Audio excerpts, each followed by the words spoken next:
சற்று முன் வெளியான தகவல். ரேஷன் அட்டைதாரர்களுக்கு மிகப்பெரிய ஒரு மகிழ்ச்சியான தகவல் வந்துவிட்டது. அது என்னன்னு சொல்லி பார்க்க போறோம். அத பார்க்கறதுக்கு முன்னாடி, நீங்க நம்ம சேனல சப்ஸ்கிரைப் பண்ணாம இருந்தீங்கன்னா, மறக்காம லைக் பண்ணிக்கோங்க, சப்ஸ்கிரைப் பண்ணிக்கோங்க. உங்க நண்பர்களுக்கு தெரியப்படுத்தவும் ஷேர் பண்ணிக்கோங்க. தமிழக அரசின் பல்வேறு நலத்திட்டங்கள், குறிப்பாக பொங்கல் பரிசு தொகுப்பு போன்ற உதவிகள் அரிசி குடும்ப அட்டைதாரர்களுக்கு மட்டுமே வழங்கப்பட்டு வரும் நிலையில், சர்க்கரை அட்டை வைத்துள்ளவர்கள் இந்த சலுகைகளை பெற முடியாமல் தவிர்த்து கொண்டிருக்கின்றன. இதன் காரணமாக சர்க்கரை அட்டையை அரிசி அட்டையாக மாற்ற வேண்டும் என்ற கோரிக்கை பொதுமக்களிடையே அதிகரித்து வருகிறது. அந்த வகையில் இது தொடர்பாக உணவுத்துறை அமைச்சர் சக்கரபாணி ஒரு முக்கியமான தகவல் வெளியிட்டுள்ளார்.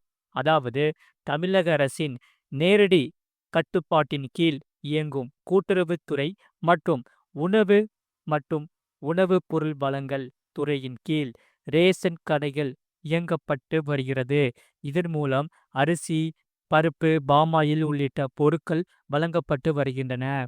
இதனால் தமிழ்நாடு முழுவதும் சென்னை உள்ளிட்ட 38 மாவட்டங்களில் 34,792 ரேஷன் கடைகள் இயங்கி வருகின்றன. இவற்றில் சுமார் 33,000 கடைகள் நேரடியாக கூட்டுறவுத்துறை மூலம் நடத்தப்படுகிறது. இவற்றின் மூலம் மானிய விலையில் உணவு பொருள் வழங்கப்பட்டு வருகிறது. ஆகையால் மாநிலம் முழுவதும் சுமார் மொத்தம் 2,27,00,000 குடும்ப அட்டைகள் உள்ளது. இதில் 2,23 கோடி அட்டைகள் அரிசி அட்டைகளாக உள்ளது. இந்த அரிசி அட்டைகள் மூலம்தான் அரிசி, பருப்பு, சர்க்கரை, கோதுமை, பாமாயில் உள்ளிட்ட அத்தியாவசிய பொருட்கள் விநியோகிக்கப்படுகின்றன.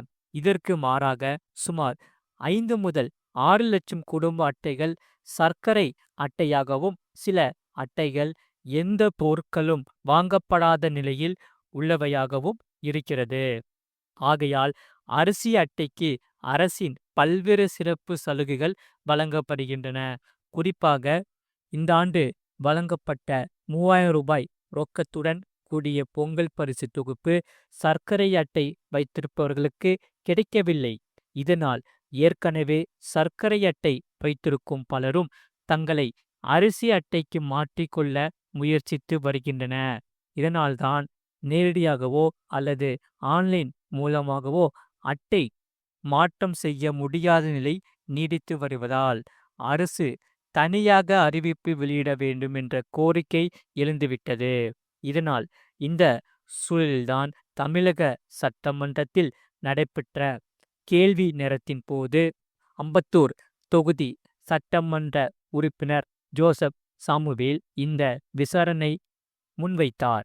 தகுதி உள்ளவர்களின் குடும்ப அட்டைகளை சர்க்கரை அட்டையிலிருந்து அரிசி அட்டையாக மாற்றித்தர அரசு நடவடிக்கை எடுக்க வேண்டும் என்று அவர் கேள்வி எழுப்பினார்.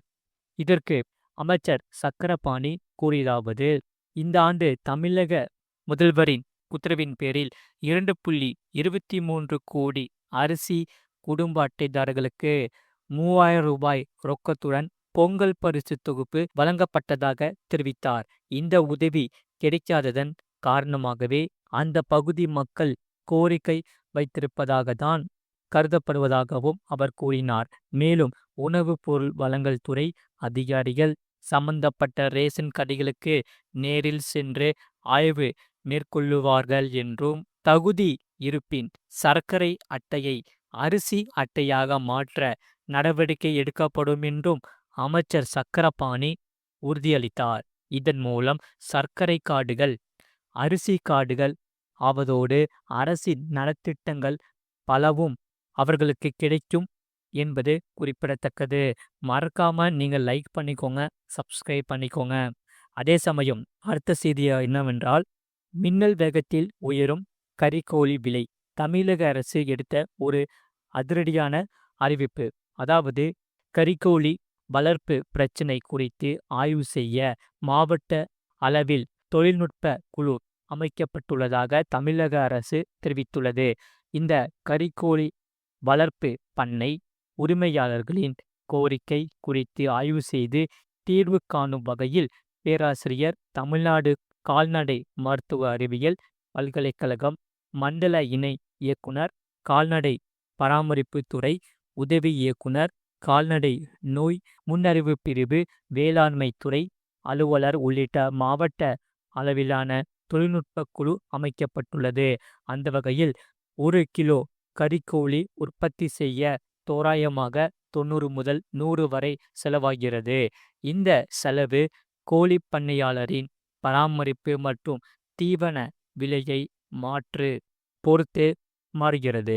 ஆனால் ஒட்டுமொத்தமாக பார்த்தால் மொத்த செலவில் 70% தீவனத்திற்கே செலவாகிறது. மக்காசோளம் மற்றும் சோயா புண்ணாக்கு விலையேற்றத்தால் இந்த செலவு அதிகமாக உள்ளது. ஆகையால் ஒரு கோழி குஞ்சு 25 முதல் 40 வரை விற்பனையாகிறது. மின்சாரம், மருந்துகள், தடுப்பூசிகள் மற்றும் தொழிலாளர் கூலி என பல்வேறு பராமரிப்பு செலவுகள் ஏற்படுகிறது. அதேபோல் வளர்ப்பின் போது 3% முதல் 5% கோழிகள் இறக்கக்கூடும். இதுவும் நஷ்டத்தில் சேரும். ஆகையால் ஒட்டுமொத்தமாக பண்ணையாளர்களுக்கு 1 கிலோ கோழிக்கு 100 செலவாகும் நிலையில் சந்தையில் கொள்முதல் விலை 70 அல்லது 80க்கு சரிந்து விடுகிறது. இதனால் கிலோவிற்கு 20 முதல் 30 வரை நஷ்டம் ஏற்படும் நிலை ஏற்படுத்திவிட்டது. இது ஒரு புறம் எனில், ரிய நிறுவனங்கள் பண்ணையாளர்களுக்கு குஞ்சுகளையும் தீவனத்தையும் கொடுத்து வளர்க்க சொல்கின்றன.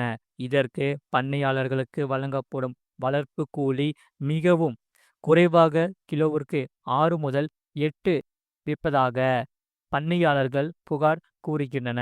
இதனால்தான் இதனை 12ஆக உயர்த்த கோரி போராட்டங்கள் நடக்கிறது.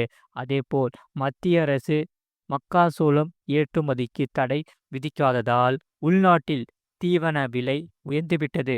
இதை குறிக்க கோரி பண்ணையாளர்கள் வலியுறுத்துகிறார்கள். இதனால் கோழி விலையை தீர்மானிக்கும் அதிகாரம் ஒரு சில பெரிய நிறுவனங்களின் கையில் இருப்பதை எதிர்த்து சிறு பண்ணையாளர்கள் போராடுவது வரை தொடர்கிறது. கோழி வளர்ப்பு கூலியை கிலோவிற்கு 12 முதல் 15 வரை உயர்த்த வேண்டும். மின்சார கட்டணத்தில் விவசாயிகளுக்கு வழங்குவது போன்ற சலுகைகள் வழங்கப்பட வேண்டும். கோழி தீவன மூல பொருட்களான மக்காசோளம் மற்றும் சோயா ஆகியவற்றை மானிய விலையில் வழங்க வேண்டும் என்று போராடி வருகிறார்கள். அந்த வகையில் கறிக்கோழி உற்பத்தியாளர்கள் இந்த போராட்டங்கள் காரணமாக சந்தைக்கு கோழி வரத்து குறைந்து சில்லறை விற்பனை நிலையங்களில் இறைச்சி விலை அதிரடியாக உயர்ந்து விட்டது.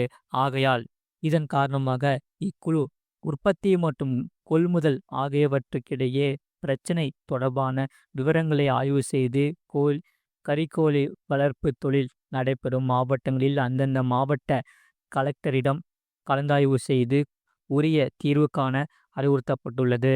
மறக்காம நீங்கள் லைக் பண்ணிக்கோங்க, சப்ஸ்கிரைப் பண்ணிக்கோங்க.